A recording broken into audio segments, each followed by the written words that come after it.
কেউ খেলে বুঝতেই পারবে না, না বললে যে এটা কাঁচকলা দিয়ে বানিয়েছেন। নমস্কার বন্ধুরা, আহারে বাহার রান্নাঘরে আপনাদের সবাইকে অনেক অনেক স্বাগত। আজকে আমি আরও একটা কাঁচকলার নিরামিষ তরকারির রেসিপি নিয়ে চলে এসেছি। এইভাবে কাঁচকলার নিরামিষ তরকারি রান্না করলে আর কিছুই লাগবে না। গরম ভাত হোক বা রুটি, যা দিয়েই খাবেন না কেন ভীষণই ভালো লাগবে। একেবারে ঘরোয়া অল্প উপকরণে তৈরি হয়ে যাবে। তো চলুন একেবারে সময় নষ্ট না করে রেসিপিটা দেখে নেওয়া যাক। আজকে দারুণ স্বাদের এই কাঁচকলার তরকারির রেসিপিটা করার জন্য দেখুন আমি এখানে দুটো কাঁচকলা নিয়েছি। এবার কাঁচকলাটাকে দেখুন এইভাবে কেটে নিচ্ছি। এইভাবে খোসা শুদ্ধ কেটে নিলে কাঁচকলার খোসাটা ছাড়াতে আমাদের সুবিধা হয়। আপনারা চাইলে উপরে পাতলা খোসা ফেলতে পারেন।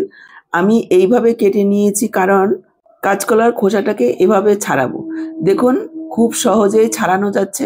এভাবে কাঁচকলা কেটে নিয়ে যদি আমরা খোসাটা ছাড়াই, দেখুন একটুও খোসা কলার গায়ে লেগে থাকবে না। এতে করে কলাগুলো খেতে লাগবে মাছের মতো।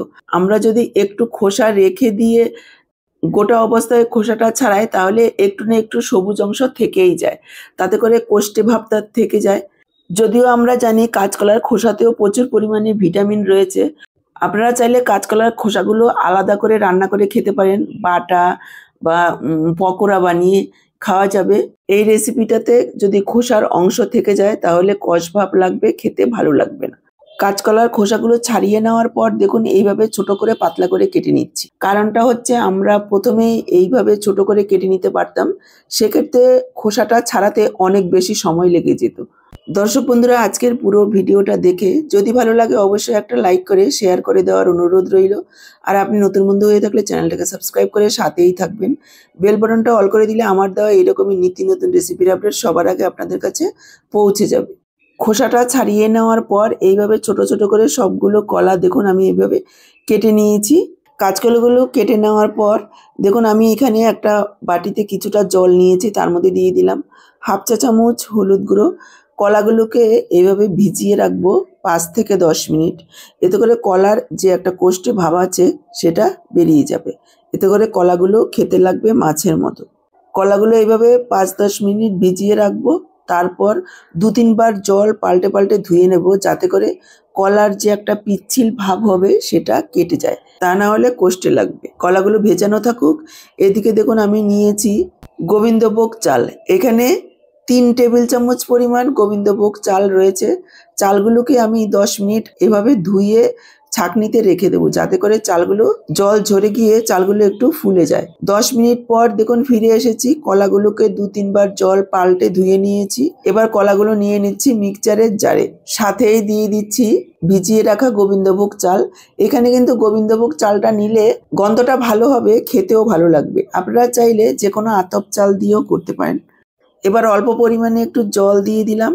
তারপর মিহি পেস্ট তৈরি করে নেব, একেবারেই যাতে দানা দানা না থাকে। দেখুন এইরকম একটা পেস্ট তৈরি করে নিয়েছি।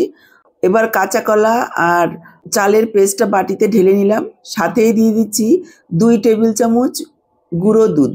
এই গুঁড়ো দুধটা দেওয়ার কারণে স্বাদ অনেক গুণ বেড়ে যাবে। সাথেই দিয়ে দিচ্ছি স্বাদ অনুযায়ী একটু লবণ, অল্প পরিমাণে লবণ দিতে হবে। আর দিয়ে দিচ্ছি 1 চিমটি বেকিং সোডা। দেখতেই পেলেন আঙ্গুলের মাথায় করে সামান্য পরিমাণে, এতে একেবারে সফট তৈরি হবে। এবার ভালোভাবে সবকিছু মিশিয়ে নেব আর 1 থেকে 2 মিনিট একটু ফেটিয়ে নেব। দেখুন ভালোভাবে ফেটিয়ে মিশিয়ে নিয়েছি। আর এদিকে গ্যাসে কড়াইতে বসিয়ে দিয়েছি কিছুটা পরিমাণ জল। তার মধ্যে দিয়ে দিলাম একটা বাটি। এভাবে একটা ছোট বাটি বসিয়ে দিতে হবে অল্প পরিমাণ জল দিয়ে। তার মধ্যে দিয়ে দিলাম 1 চা চামচ গোটা ধনে, 1 চা চামচ গোটা জিরে, 1/2 চা চামচ গোটা মৌরি।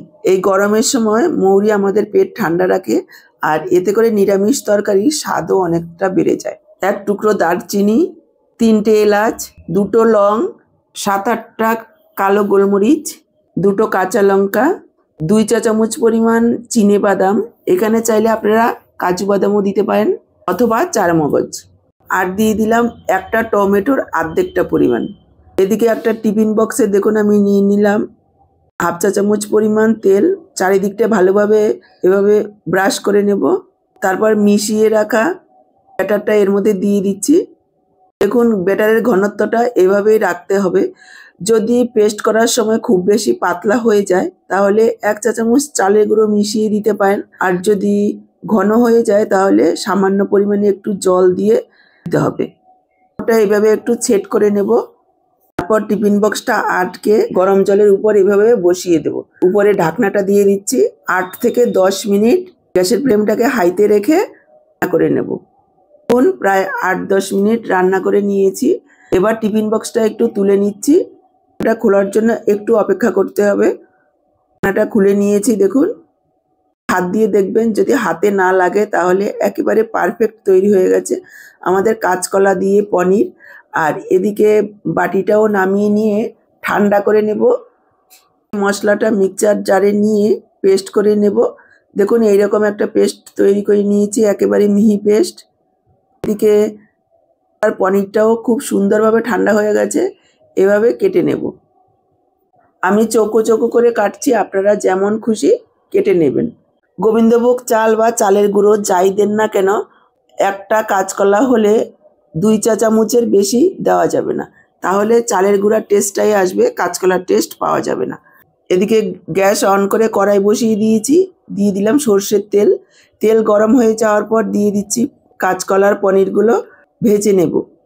পনিরগুলো দেওয়ার পর এক পিঠ হালকা লালচে করে ভাজা হয়ে গেলে এভাবে উল্টে পাল্টে প্রায় 2-3 মিনিট সময় নিয়ে ভেজে নিতে হবে। একেবারে অল্প তেলেই ভাজা হয়ে যাবে, খুব বেশি একটা তেলও লাগবে না।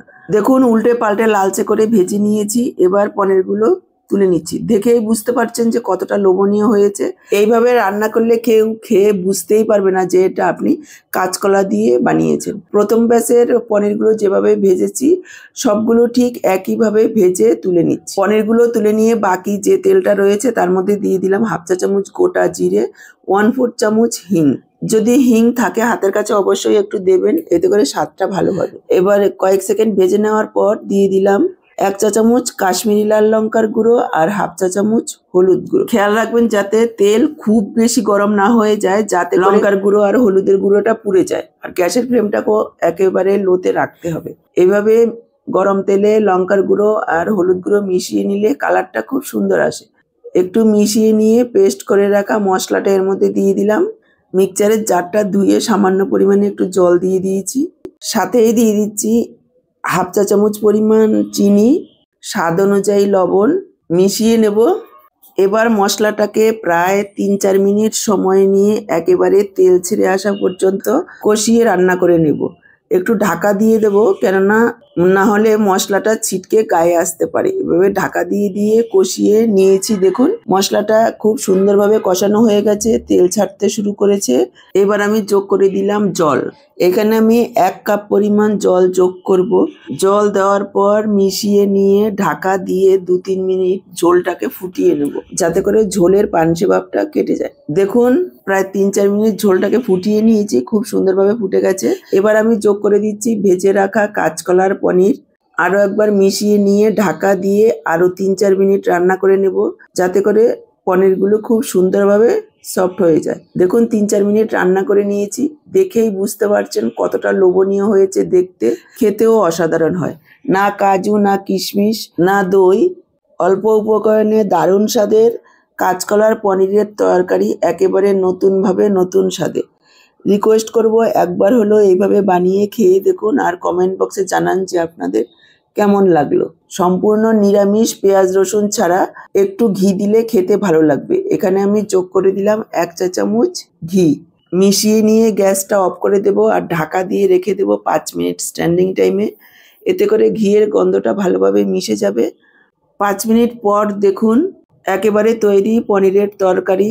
এবার আমি সার্ভ করে দিচ্ছি। গরম ভাত হোক বা রুটি, যা দিয়েই খাবেন ভীষণই ভালো লাগবে। তাহলে আজকে এই পর্যন্ত, আবার দেখা হবে নতুন কোনো রেসিপির সাথে।